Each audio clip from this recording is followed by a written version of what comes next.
আওয়ামী লীগ হচ্ছে গোখরা সাপ।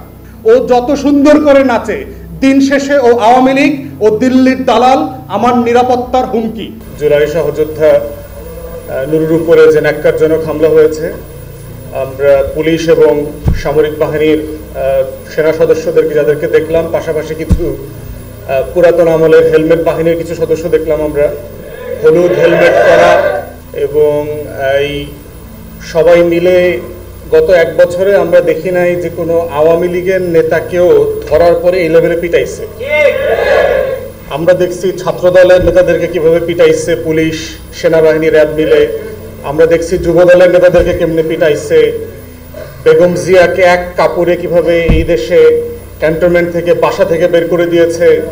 তারেক রহমানকে ডিজিএফআই, এসবি, এনএসআই, যৌথ বাহিনী মিলায় পিটায় মেরুদণ্ডের হাড় ভেঙে দিছে, সেগুলো দেখছি। কিন্তু গণ অভ্যুত্থানের পরে যৌথ বাহিনীর এত দুঃসাহস আসে কোত্থেকে? এইটা এখন আমাদেরকে সবাইকে সিরিয়াসলি এই বিষয়ে আমাদেরকে প্রশ্ন করতে জানতে হবে যে এই বাহিনী যারা গত 16 বছর দিল্লির আধিপত্যবাদ কায়েম করেছে, যাদের কারণে বাংলাদেশে 111-এর মতো একটা ইলেকশন ইঞ্জিনিয়ারিং হয়েছে, যারা বাংলাদেশকে গত 16 বছর ধরে পরতে পরতে দিনে রাতে দিল্লির কাছে বেঁচে দিয়েছে, তাদের এত বছরে তো এই মুরুদ ছিল না দিল্লির আধিপত্যবাদের বিরুদ্ধে আওয়ামী নেতা কর্মীদেরকে পিটাইতে। তো সাডেনলি এত দুঃসাহস, এত সাহসী ওনারা কেমনে হয়ে উঠলো? সমস্যাটা কোথায়? এবং আবার দেখবেন প্রতিবাদ করলে আপনারা বলবে আর মব জাস্টিস করতেছে। এই যে দেখেন যে কিভাবে বয়ানের রাজনীতি তৈরি করে। আমি অবদানের আলোচনাতে আসলে ঢুকবো না, আমি পার্সোনালি এগুলো পছন্দ করি না। আমি জুলাই আগস্টে আমার গত বছরের কোনো ছবি আমি দেইনি, কোনো ভিডিও দেইনি, কারণ আমি এই অতীত মুখিতাকে খুবই অপছন্দ করি। এটা জাতির জন্য ক্ষতিকর। নিজেদের অতীত নিয়ে, নিজেদের গৌরব নিয়ে, নিজেদের অবদান নিয়ে পড়ে থাকলে যেটা হবে, দিন শেষে এই ভবিষ্যতের আলোচনাটা আমরা করতে পারবো না। তা আপনারা যারা জুলাইয়ের তরুণ সহযোদ্ধারা এখানে আছেন, আপনাদের জন্য কয়েকটা মানে খাবারের আইটেম আর কি, পলিটিক্যাল খাবারের আইটেম বলে আমি শেষ করবো আর কি। প্রথম হচ্ছে বয়ানের রাজনীতি বোঝা, যে কিভাবে বয়ান তৈরি করা হয়। আপনারা অনেকেই খুবই তরুণ ছিলেন, আমরা যারা বিএনপি জামাতের ওই 5টা বছর দেখেছি কিভাবে পরিকল্পিতভাবে বাংলাদেশে জঙ্গি নাটক তৈরি করা হয়েছে।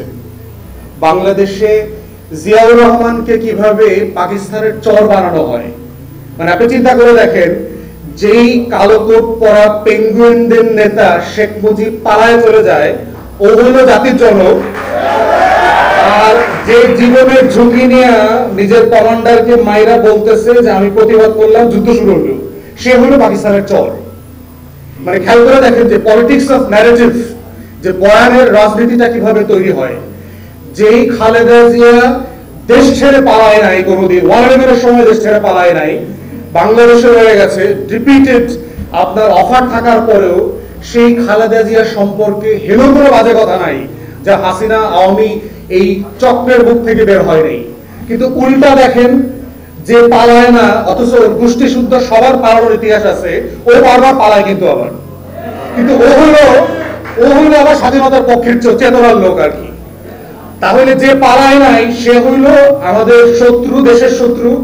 আর যে পালায় 111-এর সময় পালায়, সিস্টেম করে পালায়, আইসা আবার হইলো এয়ারপোর্টে 111-এর কুশীলবদের সাথে চক্রান্ত করে দেশ বেচা দেয়, ও হইলো স্বাধীনতার পক্ষের শক্তি। দেখছেন? এই চেতনার পলিটিক্সটা বুঝতে হবে তরুণ সহযোদ্ধাদেরকে। যদি আপনারা ফিউচারে বাংলাদেশপন্থী রাজনীতি করতে চান, যে ব্যানারে করেন, দিন শেষে আমাদের রাজনীতিটা হচ্ছে বাংলাদেশপন্থী রাজনীতি। সেটা বিএনপির ব্যানারে করেন, জামাত শিবিরের ব্যানারে করেন, এবি পার্টির ব্যানারে করেন, এনসিপির ব্যানারে করেন, কোনো সমস্যা নাই। কিন্তু পলিটিক্সের মূল জায়গা হচ্ছে এইটা বোঝা যে আমি বাংলাদেশপন্থী রাজনীতি করি, দিল্লি আমার শত্রু।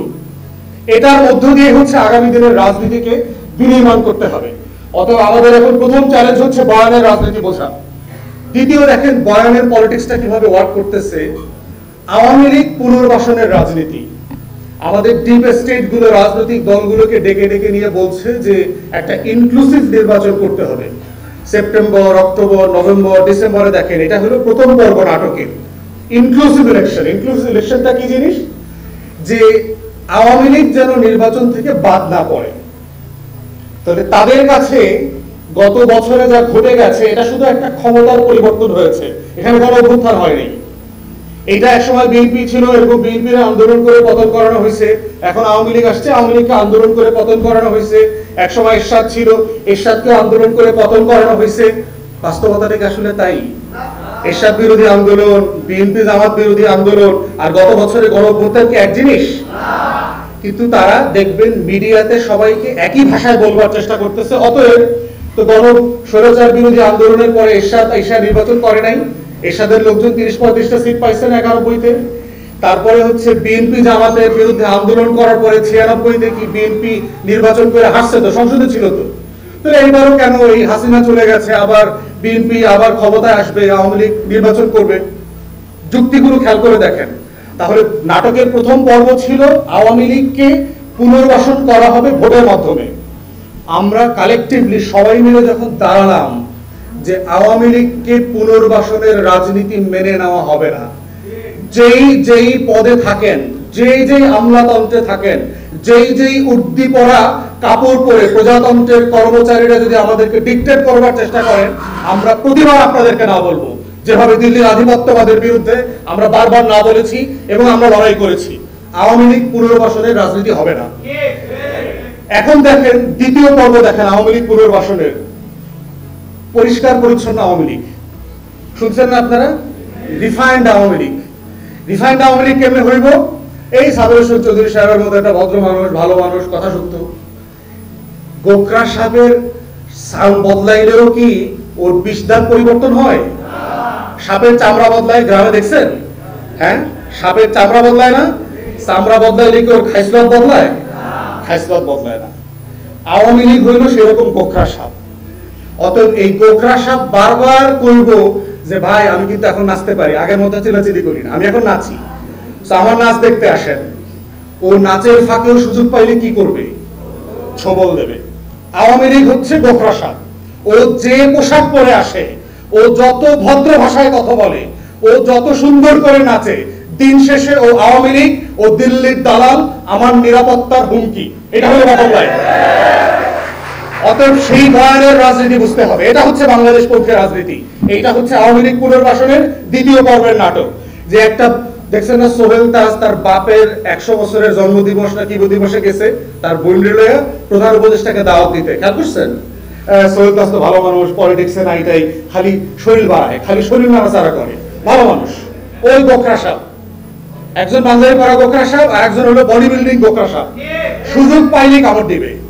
অতএব এই সুশীল ভদ্র আওয়ামী লীগের দ্বিতীয় পর্বের রাজনীতি পুনর্বাসনে ব্যর্থ হয়েছে। পপুলার এটা সাপোর্ট নাই, কোনোভাবে এটা হইতে দেওয়া হবে না।